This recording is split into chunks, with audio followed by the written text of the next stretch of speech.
जनाबाई बचपन से ही विट्ठल भगवान से बहुत प्रेम करती थी। आषाढ़ की एकादशी पर पंढरपुर में इतनी भीड़ होती है, इतनी भीड़ होती है, जहां पर विट्ठल भगवान विराज रहे हैं, इतनी भीड़ होती है कि वहां लोग दर्शन करने मंदिर में अंदर नहीं जाते। ऐसा कहते हैं आषाढ़ की एकादशी को पंडरीनाथ भगवान ध्वजा में आ जाते हैं, तो मंदिर की ध्वजा का ही दर्शन करते हैं सब। मंदिर के अंदर तो सीमित लोग जाते हैं। आषाढ़ की एकादशी को जनाबाई अपने माता पिता के साथ पंढरपुर आ गए और उस भरे भीड़ में जनाबाई खो गई। स्वाभाविक रूप से क्या होता है कि जब व्यक्ति कहीं भीड़ में खो जाता है तो रोता है, लेकिन जनाबाई नाच रही थी। क्यों? जनाबाई नाच रही थी, आनंदित हो रही थी। बोले अच्छा हुआ, अब मैं इन संतों के पास ही रहूंगी, इन भक्तों के पास ही रहूंगी, पंढरपुर में ही रहूंगी, विट्ठल के पास ही रहूंगी। ऐसी जनाबाई। माता पिता बिछुड़ गए, जनाबाई दूर हो गई, छोटी सी थी। चंद्रभागा नदी है पंढरपुर में, वहां जाकर के जनाबाई बैठ गई। प्रयास किया पंडरीनाथ भगवान का दर्शन हो जाए, पर इतनी भीड़ कि 4 दिन तक जनाबाई को ठाकुर जी के दर्शन नहीं हुए।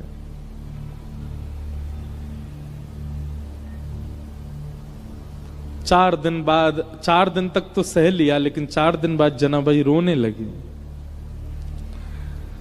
और चंद्रभागा तट पर बैठ करके वहां प्रेम से विट्ठल भगवान को कहते हैं विठोवा। क्या कहते हैं? विठोवा।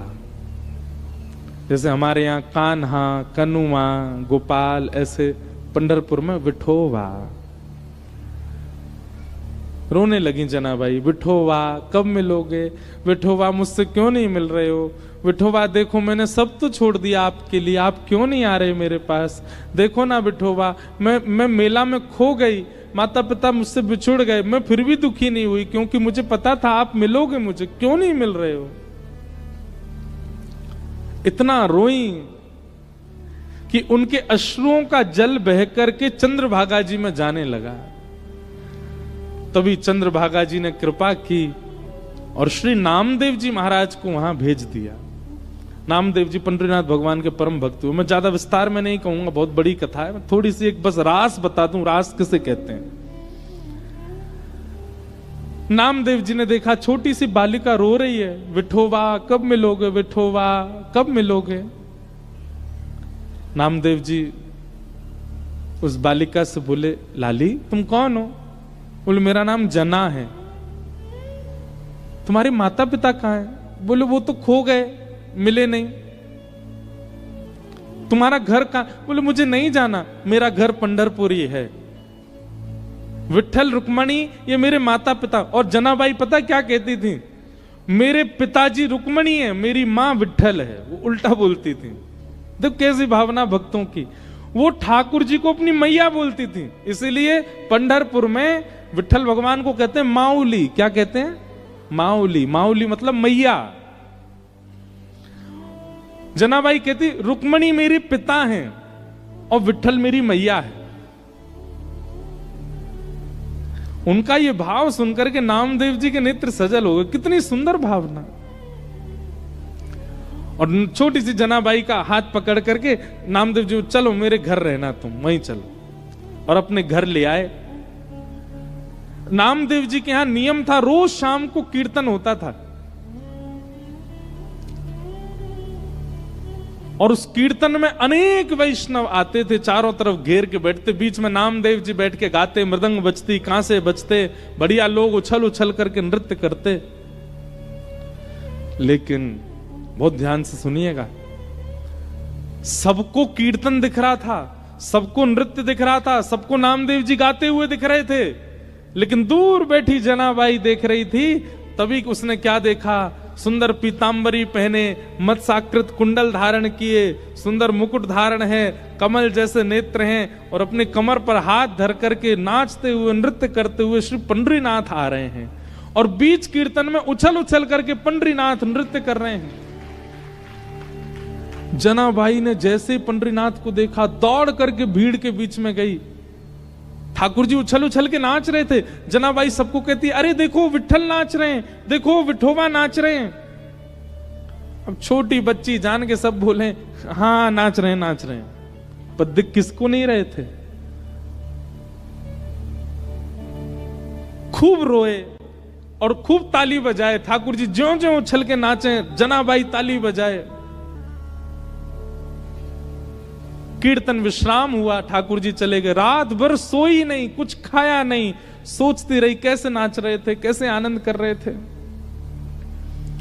दूसरे दिन फिर कीर्तन हुआ, फिर कीर्तन में ठाकुर जी आए, फिर नाचे। जनाबाई को फिर दिखे, जनाबाई फिर चिल्लावे, दूर हट जाओ, देखो ठाकुर जी नाच रहे हैं।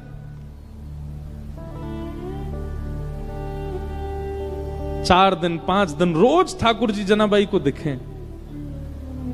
नामदेव जी जनाबाई से बोले, हे जना, तू मंदिर क्यों नहीं जाती दर्शन करने? तो जनाबाई कहती, मैं क्यों जाऊं, वो जाते हैं मंदिर, जिनको ठाकुर जी मंदिर में दिखते हैं, मुझे तो यहीं दिख जाते हैं।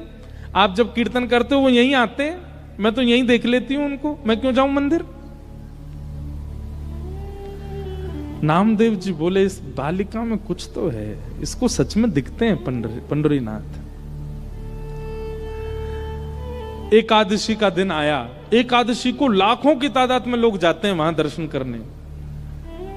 आज सुबह से इतनी भीड़ थी, जना बार बार सोच रही है, आज पंडरीनाथ पता नहीं आएंगे कि नहीं, आज इतनी भीड़ है, आज पता नहीं कीर्तन में आएंगे कि नहीं, इतने वैष्णव आए हैं, हो सकता है नहीं आवे।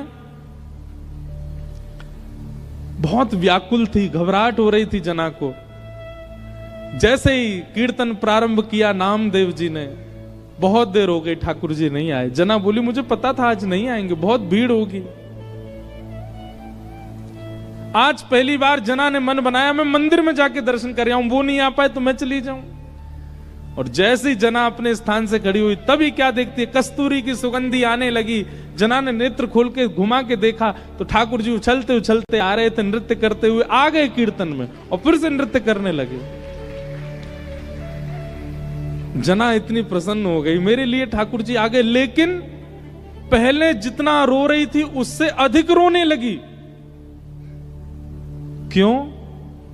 बोले, आज एकादशी है, सुबेरे के भोर के 4 बजे ब्रह्म मुहूर्त से पंडरीनाथ खड़े रहे होंगे, इतने लोगों ने इनको प्रणाम किया होगा, ये बैठे भी नहीं होंगे। एकादशी के दिन ठाकुर जी का एक क्षण के लिए भी कपाट बंद नहीं होता, इतने भीड़ होती है कि खड़े ही रहते हैं ठाकुर जी दर्शन देने के लिए। जना बोली, आज ये इतने श्रमित हैं और श्रमित होने के बाद इतनी जोर जोर से यहां नाच रहे हैं, इनके पैरों में पीड़ा हो रही होगी।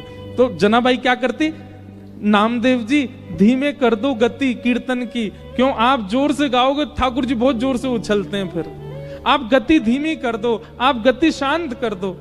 अब उनकी कौन सुने, वो तो छोटी बालिका। और तेज होने लगा, और तेज। जनाबाई तो बिखर गई, अरे धीमे करो कीर्तन, पंडरीनाथ को कष्ट हो रहा होगा। लेकिन छोटी बालिका मान करके सबने उठा के किनारे बैठा दिया, सब अपने कीर्तन में नाचने लगे। थोड़ी देर बाद जब कीर्तन विश्राम हुआ, आज जना की रुदन में हुंकरियां आने लगी, श्वास रुकने लगी बार बार, और बार बार हृदय पे हाथ रख के बोले, अरे कोई पुजारियों से जाके बोल दो कोई लेप लगा दें, कोई पुजारियों से जाके बोल दो अब मंदिर बंद कर दें, मेरे विठल को, मेरे विठोबा को बहुत पीड़ा हो रही होगी, कोई उनके चरण दबा देना, घी की मालिश कर देना। रोते रोते रोते रोते अर्धरात्रि हो गई, चिंता में आ गई, पता नहीं चरण दबाए होंगे कि नहीं। जनाबाई की इस विरह वेदना को ठाकुर जी सह नहीं पाए, और इतने में ही अर्धरात्रि में नामदेव जी के घर के आंगन में जहां जनाबाई बैठ के रो रही थी, ठाकुर जी प्रकट हो गए साक्षात। और प्रकट होकर के यही पंडरीनाथ, यही विठल भगवान जनाबाई के सामने खड़े हुए, और खड़े होकर तुरंत बैठ गए, अपने दोनों पैर जनाबाई की गोद में दे दिए, ले रोए मत, दबा ले मेरे पैर, इतना रो रही है सुबह से। जनाबाई, रुको मैं घी वो भी लेके आया हूं, ले घी लगा पामन में, इत्र लेके वो भी लेके आया हूं अपने संग, अपने आप ही व्यवस्था लेके आए सारी। ठाकुर जी बोले, अब पाम दबा मेरे। और जनाबाई घी लगा रही है, उस पर इत्र लगा रही है, ठाकुर जी के कोमल कोमल चरणों को अपने हाथों से दबा रही है। लक्ष्मी जी कह रही है जो सौभाग्य मुझको नहीं है वो इस जना को प्राप्त हो रहा है। इसे कहते हैं रास। क्या कहते हैं? रास। ये रास है। रस और रास में ये अंतर है। जनाबाई बोली छोटी बच्ची है, उसको वेद स्तुति तो आती नहीं। आपने कुछ खाया? ठाकुर कल क्या खाया था आपने? ठाकुर जी बोले दाल चावल खाए, पूरन पोली खाई। अच्छा, परसों क्या खाया था? ठाकुर जी बोले दाल चावल खाए, पूरन पोली खाई। बोले रोज एक ही खाते हो आप? ठाकुर जी बोले मंदिरों में यही है, एक ही नियम है, वही बनता है, हर रोज वही पाते हैं हम, उसके अलावा। बोले आपका मन नहीं भरता इससे? बोले भर जाता है, पर क्या करें, ठीक है जैसे सब पवाएं, बढ़िया। तो जनाबाई बोली आपकी आज्ञा हो तो मैं बनाऊं कुछ अलग, कुछ नया आपको पवाऊं।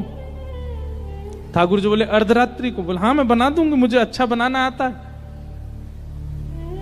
अब सोचो, ये चिंतन की बात है। आधी रात है, सब सो रहे हैं नामदेव जी के घर में, और चूल्हा उठा करके जनाबाई बीच में रख रही है, लकड़ी उठा के ठाकुर जी ला रहे हैं जलाने के लिए।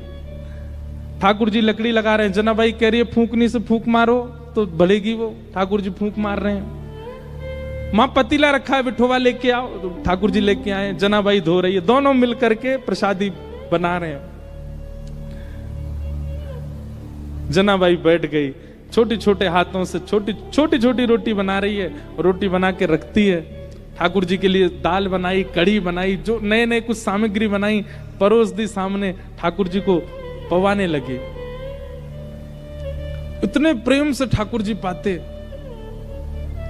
और जगह तो मना करते हैं, नहीं नहीं बस बस हो गया, ए जना तू थक तो नहीं गई? नहीं थकी, एक और बना दे, हाँ पवा दे। ऐसे जना के साथ आनंद करते ठाकुर। जनाबाई की स्थिति ऐसी हो गई थी, एक बार जब जनाबाई की उम्र हो गई, बड़ी हो गई जनाबाई, तो कबीर दास ने जनाबाई के बारे में सुना। बोले महाराष्ट्र में एक परम भक्ता है जनाबाई, तो कबीर दास दर्शन करने के लिए गए। तभी किसी से पूछा जनाबाई कहां? बोले आगे वाली गली में घर है उनका, मिल लीजिए। कबीर दास जैसे गए तो वहां पे महाराज भीड़ लगी थी, लड़ाई हो रही थी, दो माताएं एक दूसरे से लड़ रही थी। कबीर दास जी ने जाके पूछा भाई ये लड़ाई क्यों हो रही है? बोले अरे ये जो लड़ रही है ये इसका नाम है जनाबाई, ये दूसरी मैया से इसलिए लड़ रही है, कल कंडे थापे थे ऊपर, कंडे समझते हैं, गोबर के उपले थापे थे, अब उनको निकाल के ले जाने में अभी जनाबाई कह रही है कि ये अपने कंडों के साथ मेरे कंडे भी ले गई है। अब लड़ाई इस बात की हो रही है कि वो सामने वाली कंडे दे रही है और जनाबाई कान से लगा करके फेंक देती है, बोली ये मेरा नहीं है, मेरा वाला दो। अब बोले कंडे में भी मेरा तेरा क्या होता है? कबीरदास बोले कान से क्यों लगाती है? कबीरदास बोले ए जना सुनो, कंडे ही तो हैं गोबर के, कोई भी उठा ले, वो दे तो रही है सामने वाली, ले जाओ। बोले नहीं मेरे चाहिए। बोले तेरे उस पर कुछ लिखा है क्या? कुछ। बोले लिखा नहीं है। जिस कंडे को कान पे लगाने से विठोवा विठोवा विठोवा विठल विठल ध्वनि आने लगे, समझो वो मेरे हैं, बाकी सारे इसके। कबीरदास बैठ गए वहां पर। बोले भैया किसी के मुख से नाम निकलता है, किसी के रों से नाम निकलते, पर इनके स्पर्श से जड़ वस्तु में से नाम निकलता है। कबीरदास स्वयं बीनने लगे, कंडा उठा, नहीं नहीं ये जना का नहीं है, फेंको। ए जना देखिए तेरा, इसमें से विठोवा आ रहा है। कबीरदास बीन के लाए। ऐसी जनाबाई। तो रास का मतलब क्या है? आपकी प्रेम लक्षणा भक्ति से प्रसन्न होकर के ठाकुर जी आपके लिए सहज हो जाएं, वो रास है।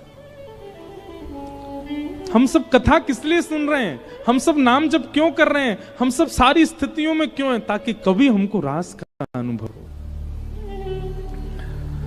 भगवान ने सब गोपियों को आश्वासन दिया कि हम शरद पूर्णिमा की रात्रि पर आपके साथ रास करेंगे।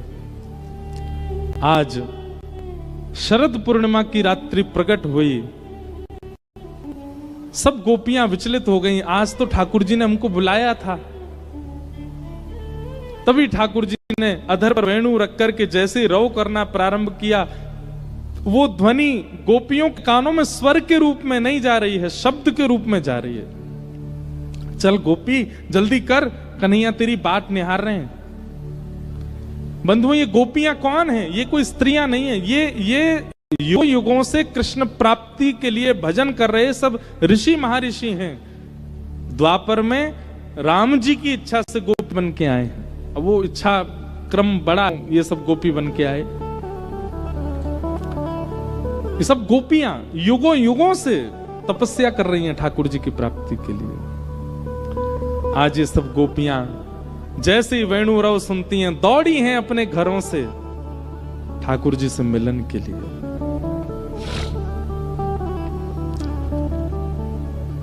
जैसे इतनी गोपियां आई, ठाकुर जी ने आकर के पूछा, अरे भाई तुम सबके आने का कारण, इतनी रात को क्यों आई हो? चलो अपने अपने घर को लौट जाओ। गोपियां नहीं लौटी, बल्कि ठाकुर जी को हम क्यों आई हैं इसका प्रमाण देने लगी। इसको प्रणय गीत कहते हैं, बहुत सुंदर है। उन्होंने प्रणय गीत गाया। इस प्रणय गीत के भाव से ठाकुर जी रीझ गए और गोपियों के संग रास करने लगे। रास का मतलब एक एक गोपी को ठाकुर जी ऐसे मिल रहे हैं जैसे उसको कितने दिनों से जानते हैं। उसके सामने जाती गले में गलवैयां डालते हैं और ठाकुर जी कहते, कहा लाइए मेरे काजे। और वो गोपी विश्वास नहीं कर पाती है कि ठाकुर जी उसके गले में गलवैयां डाल करके उससे पूछ रहे हैं। अब वो गोपी अपने घर की सामग्री देती है, बोले अरे तू तो बहुत बढ़िया बना के लाई है।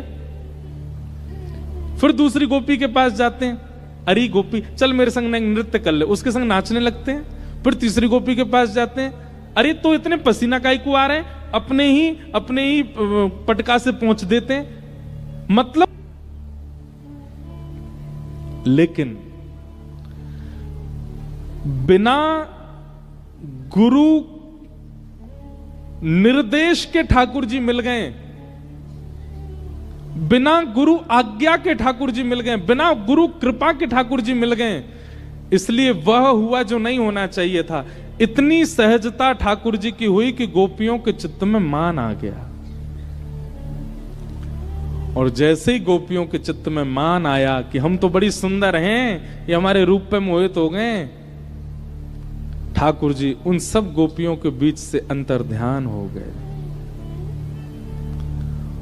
और जैसे ही ठाकुर जी अंतर्ध्यान हुए, सब गोपियां विचलित हो गईं, व्याकुल हो गईं।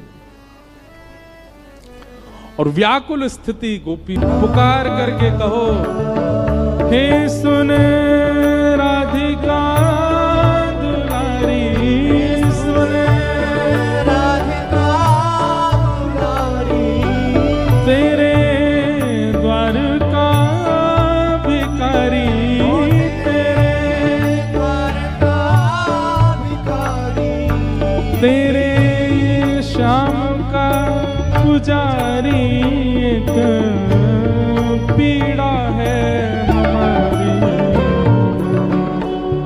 श्याम ना मिला हमें, श्याम ना मिला हमें, श्याम ना मिला हमें, श्याम ना मिला हो हमें, श्याम ना मिला हमें, श्याम ना मिला हमें, श्याम ना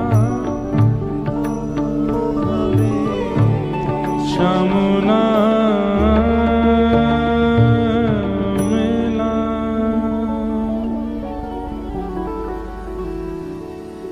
सब गोपियों ने किशोरी जी के चरणों में प्रार्थना करते हुए गोपी गीत गाया। और उस गोपी गीत के भाव में ठाकुर जी को पुकार रही हैं, दैत दृश्यताम दिक्षु तावका स्वै धृता सव स्वाम विचिन्वते। हे हमारे दैत सखा, हे हमारे प्राण जीवन धन श्याम सुंदर, आप प्रकट हो जाओ। ठाकुर जी अंतर्ध्यान क्यों हुए हैं? क्योंकि गोपियां आ गई हैं। लेकिन किशोरी जी की कृपा के बिना, ये किशोरी जी कौन है? गुरु। गुरु कृपा के बगैर यदि भगवत प्राप्ति हो गई तो ठाकुर जी अंतर्ध्यान हो सकते हैं। क्यों? क्योंकि गुरु ही तो बताएंगे कि ठाकुर जी आए तो वो कैसे डट कर के रुकें, वो कैसे आपके ही होकर के रहें, ये गुरु ही तो बताएंगे।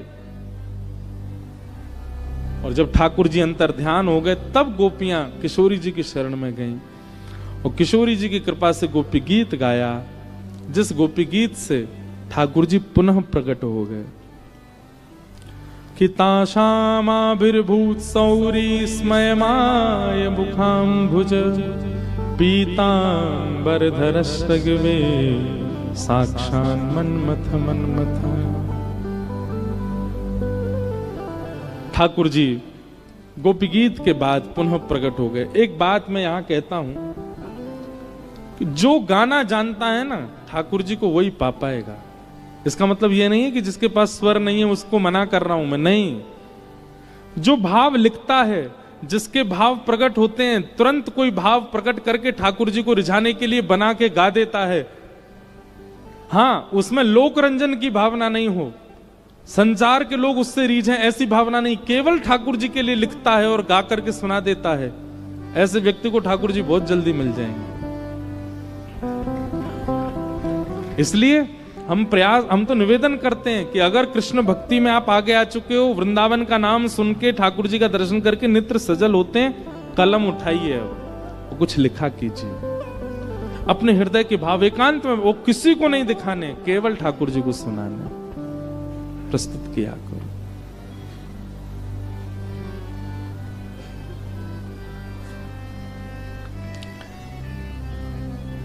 गोपियों के बीच ठाकुर जी प्रकट हो गए और अब की बार भगवान प्रकट जैसे हुए, गोपियों ने हाथ पांव सब पकड़ लिए, बोले अब नहीं जाने देंगे। भगवान बोले हम नहीं जा रहे, आप सबको मान हुआ था इसलिए गए थे, अब आप मान रहित हो गई हैं, अब हम आपके संगी रहेंगे और हम एक कृष्ण अनेक गोपी नहीं रहेंगे, अब हम अनेक रूप धारण कर लेंगे।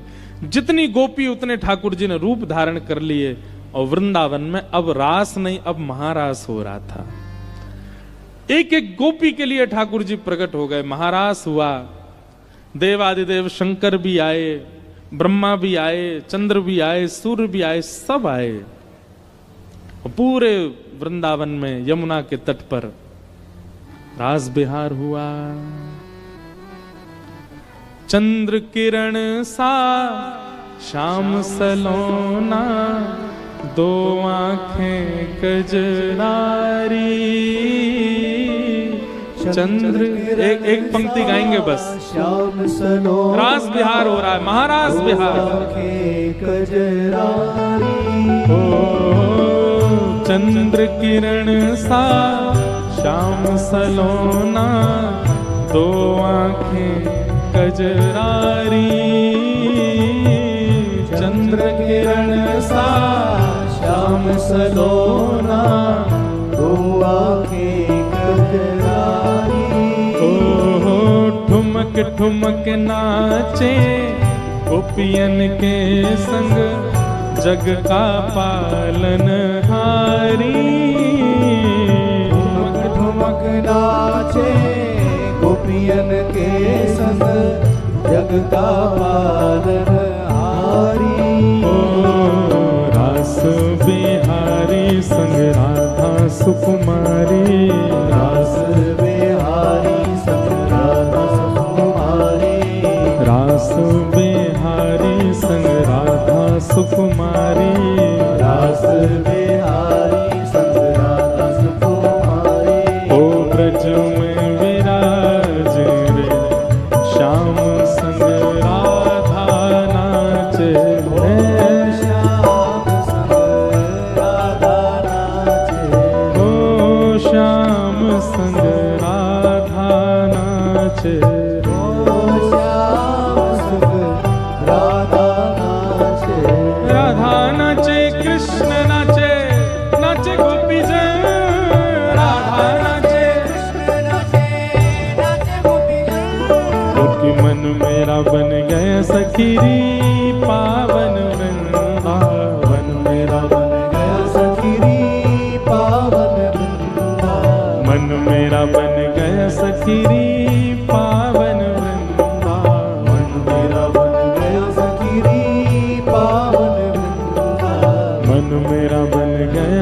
सखीरी पावन वृंदावन। मेरा बन गया सखीरी पावन ओ मन मेरा बन गया सखीरी पावन वृंदावन। मन मेरा बन गया सखीरी पावन। बोलो रास राशेश्वर भगवान की।